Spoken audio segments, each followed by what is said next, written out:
What has this offseason taught us about the direction of the running back market? What should we keep an eye on over the next 12 months? We're breaking that down today on the Locked On NFL Scouting Podcast. You are Locked On NFL Scouting with the Draft Dudes, your daily podcast for NFL and college football scouting. Part of the Locked On Podcast Network, your team every day. What's better than this? It's guys being dudes here on the Locked On NFL Scouting Podcast. We're the Draft Dudes. I'm Joe Marino from Locked On Bills. He's Kyle Crabbs from Locked On Dolphins. And we are your NFL experts here with you daily to talk team building across the league. The Locked On NFL Scouting Podcast with the Draft Dudes, part of the Locked On Podcast Network, your team every day. We'd like to thank you for making Locked On NFL Scouting your first listen every day, and a big welcome and shout out to our everydayers. You know who you are. Those of you who never miss a single episode, we appreciate y'all being here very, very much. Joe, happy National Alex Highsmith Day. Yes. You on the podcast. We had a mini celebration in the pre-show. Yes, did well. Charlotte alone. Yeah. We spoke with him, right? Senior Bowl. Mm-hmm. A chance to get to know him a little bit. Really likable player. It's a big win for,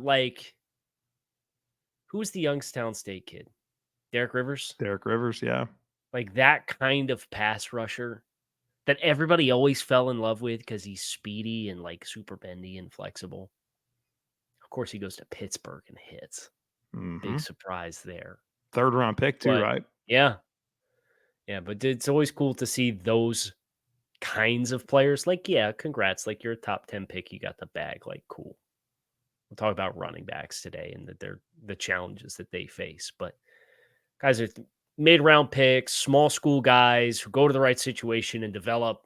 That's really cool. And you got that with Alex Highsmith. So props to him. And good job by the Steelers, I think, Joe, when we kind of, not to do the Edge show before the Edge show, but we kind of looked at that market and we're like, this is probably going to age pretty favorably. No doubt. And it's good now. Very good contract for both parties here.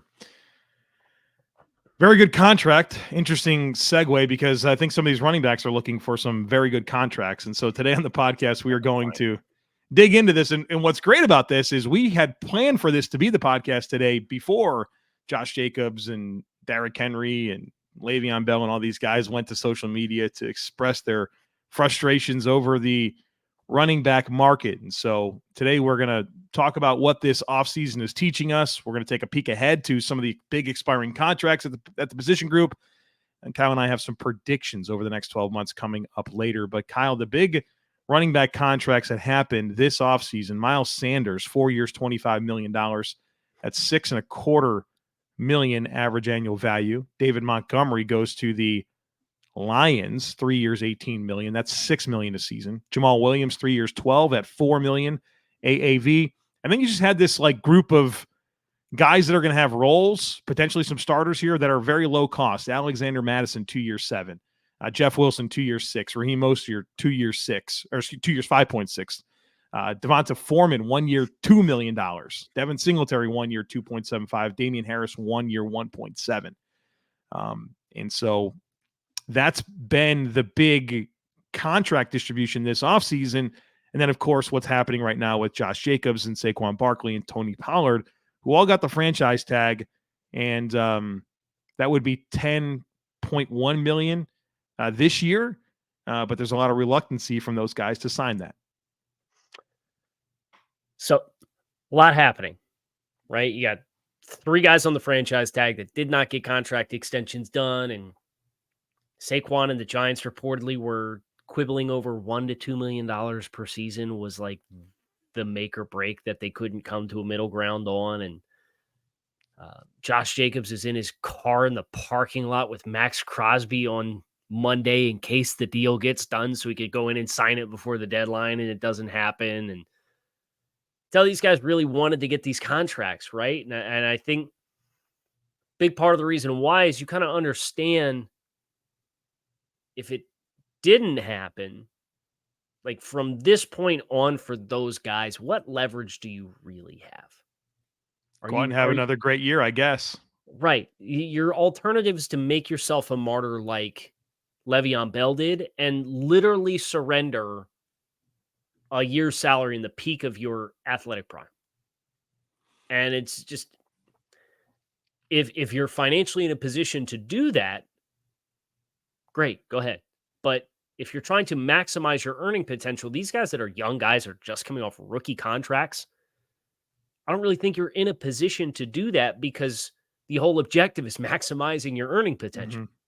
So it puts you in this rock, meat, hard play situation, especially with those franchise tag guys that you really do sympathize with them for kind of the challenges of playing the position. And it's kind of this unique situation where the cap is expanding, yet the top contracts for running backs, especially when you consider like the raw numbers are down.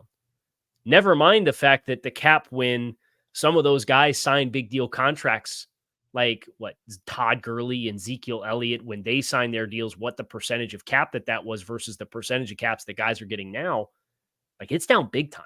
Yeah. And it's untenable. It's hostile. Players have had enough.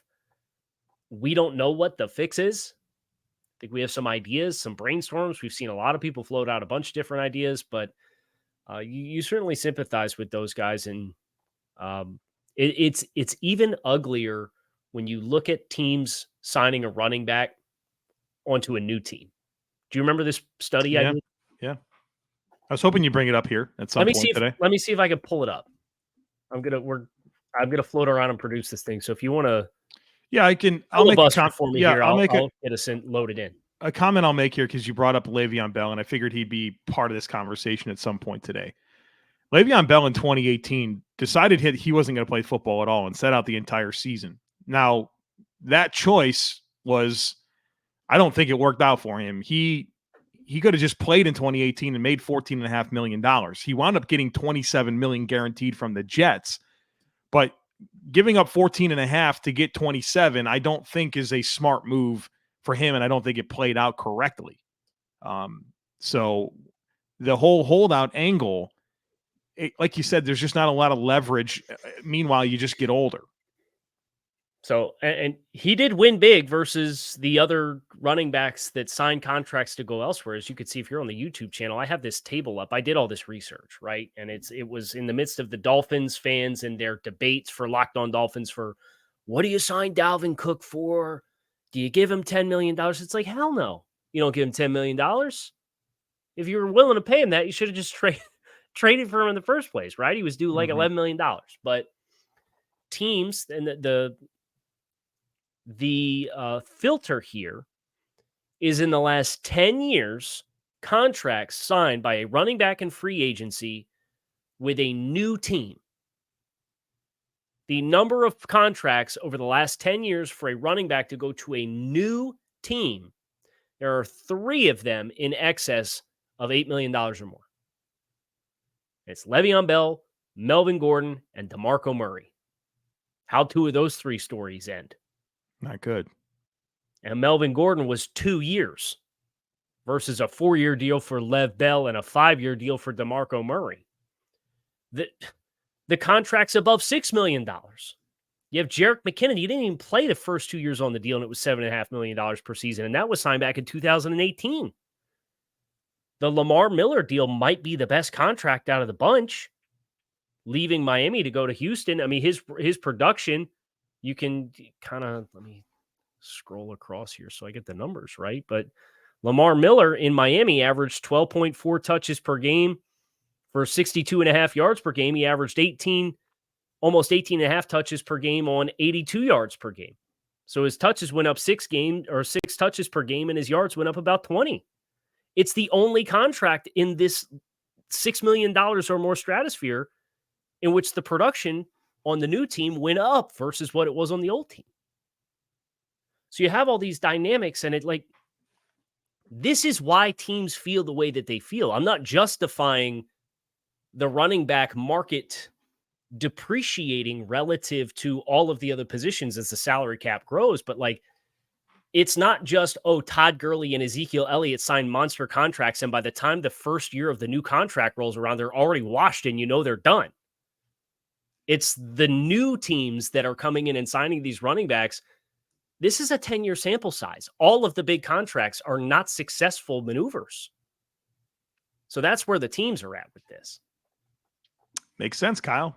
I mean, like, it's a devalued position because it should be, right? Like, I mean, the data's obvious. So that's what makes this entire conversation difficult, which we're going to expand on in the next segment. But like, even looking at the 2023 offseason moves, I think I can speak for you in that we would both rather have Deonta Foreman for a 1 year, $2 million than David Montgomery for 3 years, $18 million. There's no question. And those examples are just all over the place. And that makes it really, really complicated. So in just a moment, we're going to talk about some of the ideas for how this could improve, as well as the next wave of big contracts that are expiring. But first, need to tell you about FanDuel. Take your first swing at betting MLB on FanDuel and get 10 times your first bet amount in bonus bets up to $200. That's right. Just bet $20 and you'll land $200 in bonus bets, win or lose. That's $200 that you can bet on everything from the money line to the over, under, to who you think is going to hit the first home run. All on an app that's safe, secure, and super easy to use. Plus, when you win, you can get paid instantly. There's simply no better place to bet on MLB than FanDuel, America's #1 sportsbook. So sign up today and visit FanDuel.com/lockedon to get up to $200 in bonus bets. That's FanDuel.com/lockedon. FanDuel, official partner of Major League Baseball. Okay, so one thing that I would like to acknowledge here too, and I think this is, again, part of the element of the game that I think some of Madden culture has maybe desensitized us to. Do you remember hearing Jonathan Taylor talk at the NFL Combine? Very much. One of the most memorable interviews I've ever seen. And I think the lasting impression that we both left that interview was him talking about his reads and the offensive lineman in front of them and the chemistry that they had at Wisconsin, right? Mm-hmm. Mm-hmm. This is at its core why the running back position is the one that gets a lot of grief as being, some people say running backs don't matter. We know that's ridiculous, right? Of course they matter.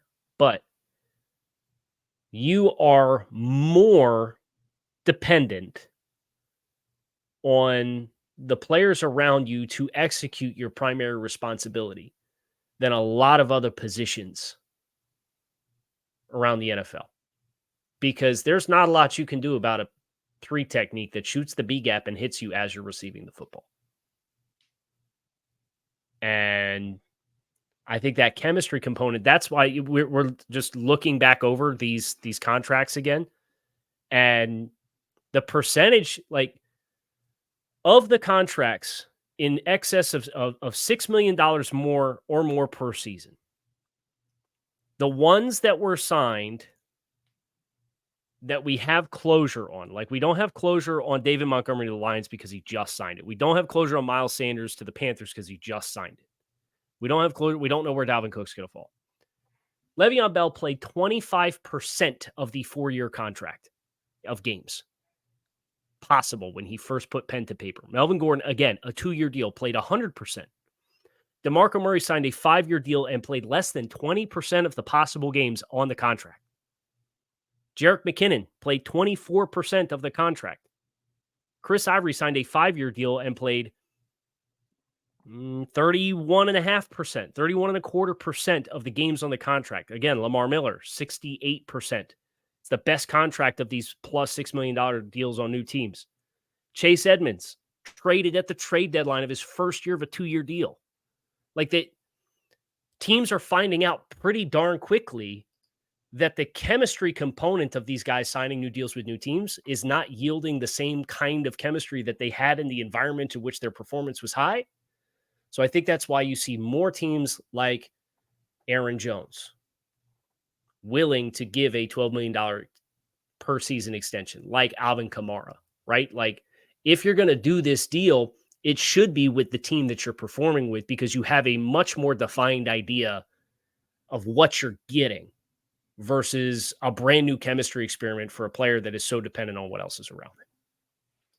I mean, other factors here with this market, and I think market's an important word there, because I think any market in the whole world, not just football players, anything, things that dictate value are supply, demand, and historical data when it comes to purchase orders, right? And it's not good for running backs.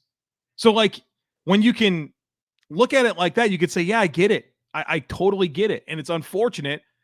And that's why I think it's interesting now to kind of look at some of the solutions that people are bringing up. And the three that I see, Kyle, that are most compelling, and maybe you have some more to add, is number one would be the draft eligibility component, to be eligible for the NFL after 2 years instead of 3. To be extension eligible after 2 seasons, as opposed to the CBA currently prohibits contract extensions until after 3 years. And the other one is one that we kind of touched on yesterday briefly, was lumping all skill positions together when it comes to coming up with the franchise tag amount. I see a lot of flaws with all three. Is there any that you'd like to add to the table before we really break these down? Yeah, I think your contract structure has to change. I think if you as a player are going to find a deal that is tenable, that you feel leaves you opportunity to optimize your earning potential. I think from a team perspective, the teams are going to, if you're going to want to get into a certain dollar amount and dollar stratosphere, stipulating that money based off performance and availability. I think players are probably going to have to be a little bit more comfortable with that to get the dollars in the stratosphere that they want. And I think a good concession for teams to make is to put player options on the contracts, where you give the player an opportunity to earn their money with their production, because that is at its core what this issue is running backs are hoping to be paid off of their resume to date in the NFL, and NFL teams are saying, I'm not going to pay you for what you've done. I need to try to pay you for what you're going to do on this deal. Right. So stipulated money for me, I think, is a very important piece of the conversation. And then what are some of the concessions that teams can make or players can make? And I think it's options, where it becomes not this sleight of hand, we're going to give you 10, but you're not going to really get any guaranteed money. And maybe your guarantees are tied to your performance and incentives from the previous season, so that the player will know, I didn't perform well, I should probably opt out and try to find a new deal. I think you got to have a lot more ambiguity in the language of these contracts for you to find a happy medium. I think that's a reasonable idea, and there's certainly some complications with it, but I think it would help. The idea that I like the most is draft eligibility being 2 years removed from high school versus 3. And Kyle, I think this fixes potentially multiple problems in the football world right now. First of all, it's helpful for these running backs, and really any player, to be younger when they get to the NFL, which means they're younger when they have the opportunity to get contract extensions. So that's helpful. But I also think it helps college football, where we're in this world where guys are transferring like crazy. And I understand why they are, but you're also you have free agency in college football. And I don't know that that was ever anyone's hope or desire and intent. If you're able to go to the NFL after 2 seasons, you're probably more likely to go somewhere where you can play and where you can obviously showcase yourself to the NFL. And I think that creates more competitive balance, because you're not going to go to a situation where you don't have a quick path to getting on the field, right? You got to be able to play. You have a shorter amount of time to prove yourself. And I think that's going to make guys want to stay somewhere longer. And so I think you may have a benefit to running backs in any position in the NFL, and it's equitable for all positions. I don't really like having running back specific rules because I just don't think that's right. But also I think you may help with some of the player movement issues that are existing right now in college football, if you do consider that idea. So I'm trying to explore. Here we go. What did Bijan Robinson? The website is on3.com. It's about college football recruiting, and they have NIL rankings for college football athletes. Mm-hmm. How high do you think the highest ranked valuation for NIL is for a running back? They would get per year or something like that? Yes, that's the approximate calculation here. It's $5 million. 1.1. Blake Corum. The top 15 are all quarterbacks. So people will say, well, with NIL, you have an opportunity to have the earning potential to compensate you to stay in college football and remove that incentive to have the extra year of one less year of NFL eligibility. I think the way NIL is stacking right now, where the dollars are, it kind of makes me more keen to agree with you that they're, having more flexibility with eligibility now that the business element has seeped its way down into college football a little bit, is maybe something where these guys can make a decision for themselves and decide, do I want to make the jump? Do I have a rare NIL opportunity that it's not going to benefit me greatly if I'm, again, maximizing my earnings potential with my playing career to jump ship early? Maybe I can stay and be patient. That was just the first place my mind went. I'm like, I'm wondering what those numbers look like right now. It's interesting. And I think, Bijan Robinson would probably, coming off of the books, it changes that a little bit. You're that type of guy. I think you can maybe earn more, but yeah, it's fair. I don't like lumping all the skill players together, other than that probably just means running backs never get franchise tagged, and maybe that's exactly what they want. I think that's the only benefit to that. Right. Is you effectively completely eliminate the dynamic of a franchise tag for a running back. Right. And like low key, and I don't know, we're talking about this right now, the projected 2024 running back franchise tag, according to Over the Cap, is 13.051. That's up $3 million from what it is this year. So that number is projected going up for the running backs. Is that because you have 3 running backs on the franchise tag this year? Perhaps. But also, if you do the extension eligible after 2 years in the NFL, you're going right back to what they didn't like in the past with what Clinton Portis did and those guys, right? Where you just sitting out, nobody showing up, 2 years, you're a good player. I think that gets dangerous as well. So some good ideas, some shaky ideas. I'm glad that there are ideas, and hopefully something can come together here that makes a lot of sense. But we are going to move this conversation along here in the next segment. We're going to talk about some of the upcoming decisions for running backs across the NFL and some predictions for what's going to happen over the next 12 months. We just need a quick break. We'll be right back.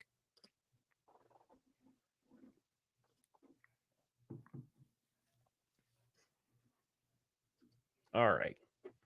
So our objective now is to look at the upcoming expiring contracts at the position and make some prognostication. Yeah. Right. Yeah. So where would you like to start here?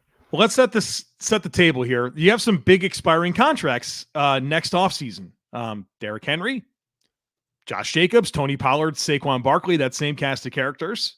Jonathan Taylor, who's extension eligible. Too. He's extension eligible right now. He just finished his 3rd season. So that might be the one you give 13 to and say, there you go, we got you locked in. J.K. Dobbins, who seems to think he's so good, and then AJ Dillon. Those are your biggest names. Then you have 5th-year option decisions coming for Travis Etienne and Najee Harris. Okay. Well, real quick, I think one of the big revelations that I've had in thinking about this over the last few days is, for as much as I've pushed back on picking running backs in the first round, it's probably the best way to do it. Yes. Because there's a defined long-term contract that's locked into your draft scale. Mm-hmm. You have to be really comfortable with one drafting in the top half of the first round, because that salary is going to very quickly get fast-tracked to the top of the charts. But you don't have this dynamic to have to deal with. You already get a bonus 5th-year option that, as the CBA is currently baked right now, is a glorified franchise tag. Yeah. With performance incentives. And then you could come back to the franchise tag again if you need to, which we've seen teams do. For reference there, Bijan Robinson right now is the 15th highest paid running back in the NFL in terms of AAV. Jahmyr Gibbs is 18th at $4.4 million AAV. Still pretty good, man. Yeah. Like, I mean, I don't care so much as like, okay, they're 18 and 15 or whatever they are. Like, those are still pretty low numbers. Bijan Robinson for 5.489. We got David Montgomery going right now for 6. You know what I mean? Like, we got Miles Sanders going for 6.25. So, all right. Well, that's the list of players. A lot of the same guys. Derrick Henry will be fascinating. A lot of mileage. He's still not that old, right? Like, and there are some of these guys that can play for a while. And you know, a genetic freak like Derrick Henry may be one of those types of guys. But really, the name to me here that's interesting is Jonathan Taylor. You know, he was banged up last year, but his second season was so good. And they're a team that has a rookie quarterback, right? Like they're gonna have that low cost quarterback, and you know Chris Ballard's always been reluctant to really spend. So we'll see. For effectively the entire life of Anthony Richardson's rookie contract, you could sign Taylor now, get it locked in, and then not have a conflict there. Yeah, it's probably a smart move there. So is that our first bold prediction? Well, yeah. Taylor so gets extended. Well, I had it as this. My number one bold prediction was that Jonathan Taylor gets at least $13 million AAV. And I would assume that's with the Colts. Yeah. Because so right now we have... That's the formula for getting that kind of money is signing a new deal with your previous team, as we pointed out. And that would be a big deal. I mean, McCaffrey right now is number 1 at 16 AAV. Alvin Kamara 2 at 15. And then you have Derrick Henry at 12.5. Like there's a drop off there. That Kamara contract hasn't aged well, has it? It has. They never do. And McCaffrey's contract hadn't aged well until he got traded to the 49ers. And didn't Aaron Jones renegotiate? How about the Joe Mixon situation, right? They tore it up. They literally said, we're going to pay half of what you're due. And Joe Mixon said, okay. Yeah. For 2 years. Not even just this year pay cut. 2 years, like 11 million or something is what he got. Yeah. He surrendered. It was like 40% of his pay. But they put some incentives in there. Incentive money is... Hey, the running back veteran group text can't be happy about that. No. I'm sure you heard about this. Yes, I did. And their plan was to complain more on social media. Guys, well, we gotta get a little got a big meeting in the minds together here. We gotta get a little bit more teeth than that, right? Step one. I think again, incentive money included in Joe Mixon deal. And I think players got to look at the Melvin Gordon contract as an incentive to take a shorter term deal. If you want the money, it's not going to be a long-term deal. But what's the difference between a 5-year deal for 15 per, bless me, I'm going to do the math off the top of my head, for $75 million, but you only get 32 million of it guaranteed anyway, versus getting a 2-year deal that's much more closely to fully guaranteed? That team's going to be more likely to ride that out. And you're going to get back in the market again before you make it 3 years into that 5-year deal, right? So not to go there. My first bold prediction is Ezekiel Elliott will not be with the team by the start of the regular season. Man, we got some names out there, right? Zeke, Dalvin Cook, Leonard Fournette, excuse me. So nobody's talking about Zeke, right? Nobody. Nobody's talking about Zeke. And it seems like the Dallas thing, him coming back, has kind of cooled off. And here's why. If these running backs are going to have an exception with the market and what they're going to get paid to play, and we alluded to somebody who's in the prime of his career being a martyr and sitting out a season, and that doesn't make a lot of sense. You know who's number 2 all-time in NFL history for earnings at the running back position? Is it Zeke? It's Ezekiel Elliott. $70.66 million in earnings for Ezekiel Elliott is number 2 behind only Adrian Peterson. Adrian Peterson's over $100 million. Edge James is 3rd. Frank Gore is 4th. Reggie Bush is 5th. LaShawn McCoy, Emmitt Smith, LaDainian Tomlinson, Marshawn Lynch, Christian McCaffrey, the active on-a-team leader with $53.6 million in earnings. That's 10th. You got to go all the way down to, oh boy, Derrick Henry at 19th with 45 is next. So Ezekiel Elliott having that much earnings in the scope of NFL running backs, if you're going to offer me $2-3 million to play this year, I might not need it. So unless you're going to offer me serious money, I might not play. So I just don't see the incentive for Zeke. And I'm sure I'll be wrong, but that's the point of a bold prediction, is to kind of go out on a limb. So I'm trying to read the tea leaves here and see what his earnings are. That's how I get there. Well, this is also not good for the market, right? Like, because if you're Josh Jacobs or Tony Pollard or Saquon Barkley, knowing that teams could just call Dalvin Cook or Leonard Fournette or Ezekiel Elliott or Kareem Hunt, those are all 27 or 28 years old running backs, that's not going to help you.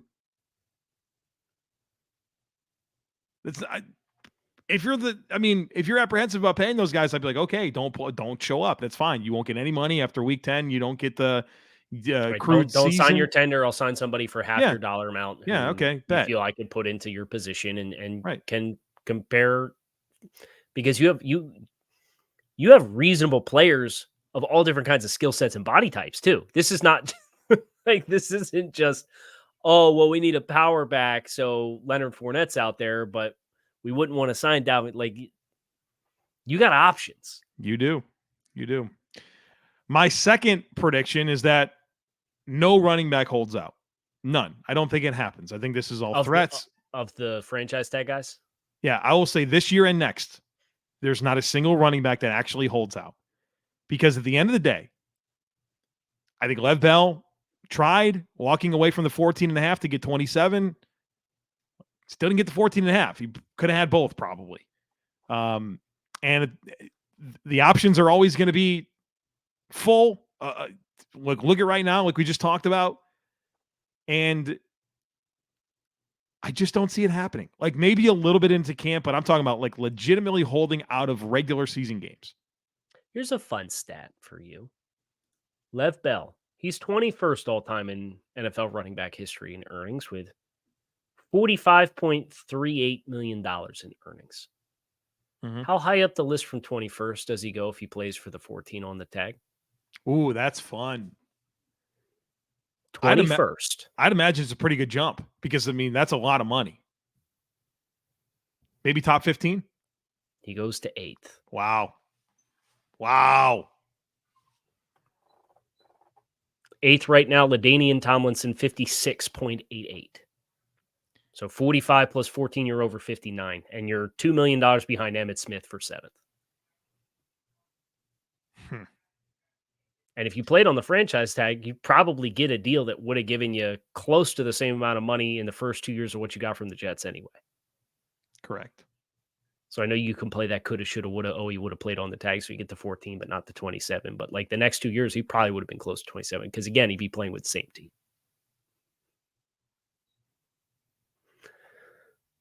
Wild times we live in. My bold prediction, I have a spider hanging from my ceiling right now. You can see him. My other bold prediction is that one of the 3 franchise tag players is on a new team this time next year. I think that's probable. I think Pollard is pretty well entrenched. Dallas has shown they've got a willingness to do that. Who else are you going to pay if you're the Raiders? So I think that there's, he might not want to sign with you, but they could always tag him again. Right. And it would still put him in a stratosphere that's amongst the $15 to $16 million per season. I feel like Jacobs is the guy I feel the most bad for because durability hasn't been an issue there. Right. And he's 26 too. Like he's a year younger than the other came guys. Into the league with low tread, right? Like not even a starter at Alabama. He's missed 5 of like 61 career games or something like that. I know he's played hurt, but man, like he's been durable. Rushing title. At least one of the 3, if not more. New team this time next year. That's going to do it for us here on this episode of Locked On NFL Scouting. I'm Kyle Crabbs, he's Joe Marino. We hope you guys enjoyed the discussion on the running back position. Obviously, a lot happening, a lot of layers, not a lot of easy fixes. We'll see what the league is able to do about it, and look forward to seeing that story unfold. Make it a great rest of your Wednesday. We'll be back again with you all again tomorrow. Enjoy the rest of your afternoon. We hope to see you then. Find us on YouTube wherever you listen to your favorite podcasts.